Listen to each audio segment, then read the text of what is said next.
What's up, everybody? Welcome back. It's John Stark, MacTheMovieGuy.com here, your favorite and likely only blind film critic that you subscribe to, with yet another recap slash review and spoiler warning for Secret Invasion, which is available on Disney Plus.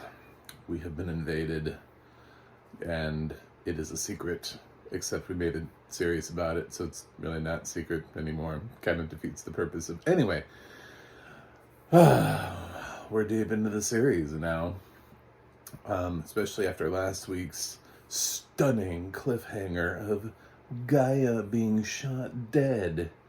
Or did she? Do people ever die in this show? I don't know.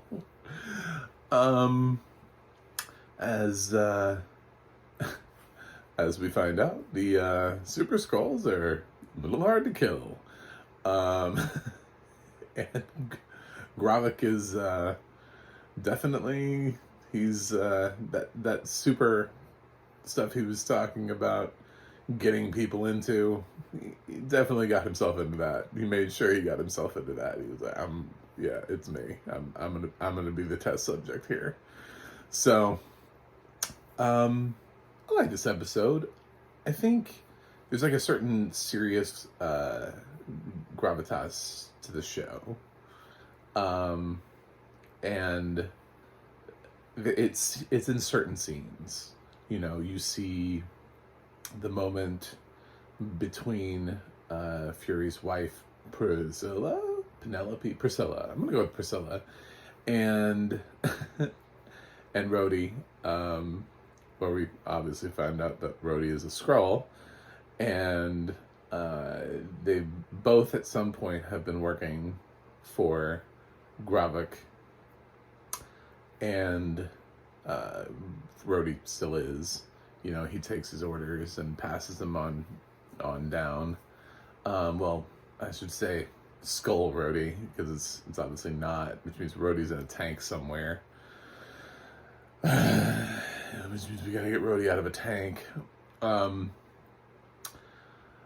But you know, that whole catch a bullet, someone's catching a bullet today. I was like, oh, y'all gonna stand outside the house with guns? One of you dies. Yeah, that was an intense sequence, and it was weird to know that Fury was listening in on it. And of course he didn't really let anybody know he was listening in on it, but he had a conversation later with Priscilla, and they did that whole thing where they both whipped the gun out and they realized they couldn't shoot each other, and they're like, oh, I don't know whether or not to be mad or marry you again. And I was like, I don't know why you guys shot the gun at all. Like, are you thinking that Rhodey's gonna come in here and check for bullets, and you're gonna be like, well, I tried, I missed. See, there's a bullet in the wall. Like, you said something was gonna catch a bullet, and the wall caught a bullet. So there it is. It's right there. And then finally the scene with Fury and Rhodey I thought was really good in the hotel room, and the hilarity of Rhodey having alcohol on his breath when he went to go talk to the president. The president's like, have you been pre-gaming? Of course, I think the reality in DC is that probably a lot of people, they go out for drinks, or I think it's a little bit more than, I think it's pretty easy for somebody to have alcohol in their breath in DC. I would imagine people are always having meetings, or somebody's pouring someone a drink and you're just drinking out of politeness because you're joining somebody in conversation. It doesn't necessarily mean you're drunk. So who knows what Rhodey was doing, but I thought that was funny. That are you pre-gaming this meeting? Rhodey's like, damn it, give me a mint. I need a mint. I think it would be even funnier if like Skrulls were allergic to mints, so like the whole experience of a mint was like displeasurable to him as he was eating the mints. He's like, I hate this mint. Oh, it's burning my throat. Oh my god. Oh, I hate that Fury. I'm gonna get him back. I'm gonna make him eat grass. And then of course the car accident happens, and Fury's got some men ready. He's there with Talos. They go in, and they save the president. But can Fury save Talos? Talos has been shot. Talos is fading. And then Talos is rescued by a random soldier. But Fury, he's a Skrull spotter. And he points that gun at that soldier, and he says, drop him. And that soldier turns out to be Gravik. And then he shoots Gravik in the head, and we find out exactly what a Super Skrull does. It heals. Even if you shoot it in the head.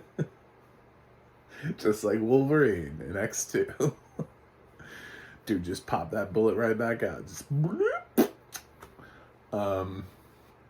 Yeah, so that was the shocking ending to the episode. And we'll see where the episode goes from there. Now I'm kind of wondering, anytime we do get introduced to a hero, I didn't actually think Rhodey was a Skrull. That was a great reveal. I thought Rhodey was just being a dick. I thought Rhodey and Fury had fallen out just sort of over the whole snap. You know what I'm saying? Like the whole... Because the group seems to be scattered, and they seem to be unable to pull people together for anything. So I just thought there was like a general sort of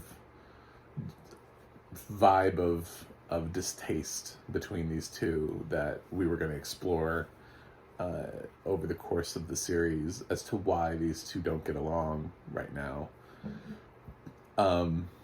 However, that's not the case. It's just defined as being he's a Skrull. I'm sure if we pop Rhodey out of that tank, Rhodey's going to be like, Fury, what up, man? What's up? What's going on?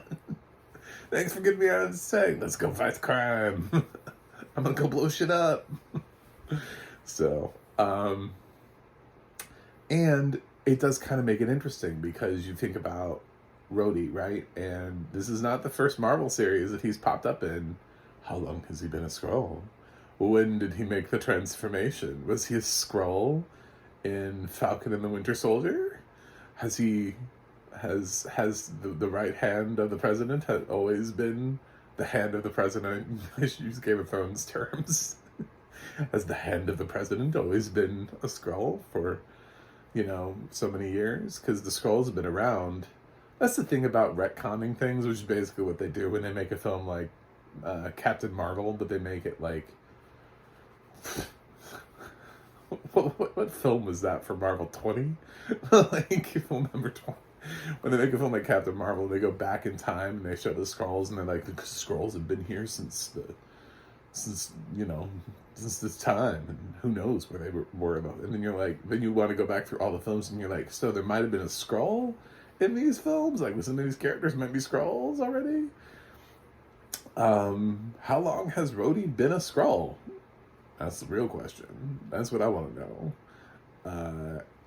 At what point did they... Because I feel like there was a Rhodey that had some fun and was genuinely attached to Tony Stark.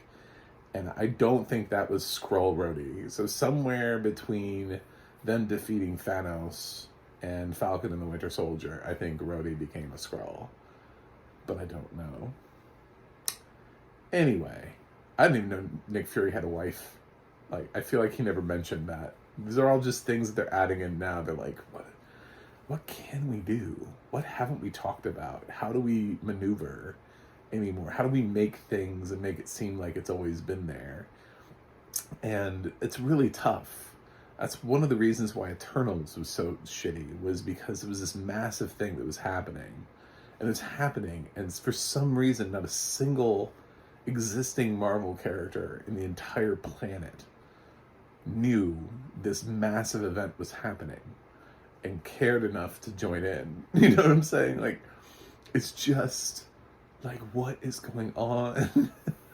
At least in some of the Netflix series, the villains are not, trying to dominate the world or kill all of humanity. So it kind of felt like, you know, why would why would Luke Cage's villain be on somebody's radar?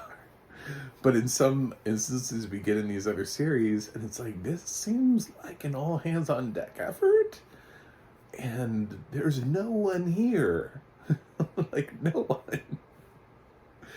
Anyway, I don't know what the point is of having all these heroes if they're not going to participate. So, yeah, I like I'm going back up on this one. I fluctuate a lot. I go up and down, up and down. It's between like an A minus B plus for me. It's still not my favorite series. I think. I don't know that creatively anything will ever match WandaVision, but I think that this show does have moments of greatness in conversation. Oddly enough. Not necessarily in the action sequences. I'm not going to say that action sequence with the president at the end is not a solid action sequence, but how many times across movies have we seen a sequence like that involving the president? The only difference there was there were Skrulls and Nick Fury. Like, that was really the only... I feel like we've seen that exact sequence before in another film involving the president. So I'm not terribly like shocked. Like, I wasn't like, oh my god, this is a game-changing sequence. They really thought this one out. I feel like this has probably happened before. I was thinking about like Jamie Foxx and Channing Tatum driving around on the lawn and White House Down and being shot at, stuff like that. It's just, I feel like the president's been in danger in so many other movies before. That to see that in the show, I was like, well, he's in danger again. It's a new president. We should learn, if he's going to be a president, something, they're probably going to be in danger. So, anyway, I like the show. It's interesting, and it's not the worst thing that they've made on Disney Plus. I don't think anybody would have watched this as a movie. It's enjoying the fact that it can be a slow burn and really like a espionage thriller type thing. I don't know how this would have worked as a film. They would have had to amp up the action and would have lost a lot of the nuance. A lot of the conversations would have gone away. So, and the conversations oftentimes are the strongest part because Samuel L. Jackson's such a fantastic actor. So, I'm gonna give Secret Invasion season 1 episode 4. Around 4 or 5. Like, I don't know. 4. I'm gonna go with 4. 5. Whatever it is. I'm giving it an A minus. I think it's 4. Yes. I think we're at 4. In my gut, I feel that. So, A minus. I'm glad I discovered that in the middle of recording my video. Anyway, thanks for watching. Thanks for subscribing. I'm watching like 30 different shows right now, and I don't always know what season or episode I'm on. So, it's a lot. I don't just recap all of them on video, though. A lot of them I have a website for, MacTheMovieGuy.com, so I don't spam your YouTube feed. I just try to put the big ones in my YouTube feed. Anyway, thanks for subscribing. I will see you guys next week with more Secret Invasion. Until then, see you guys on the other side.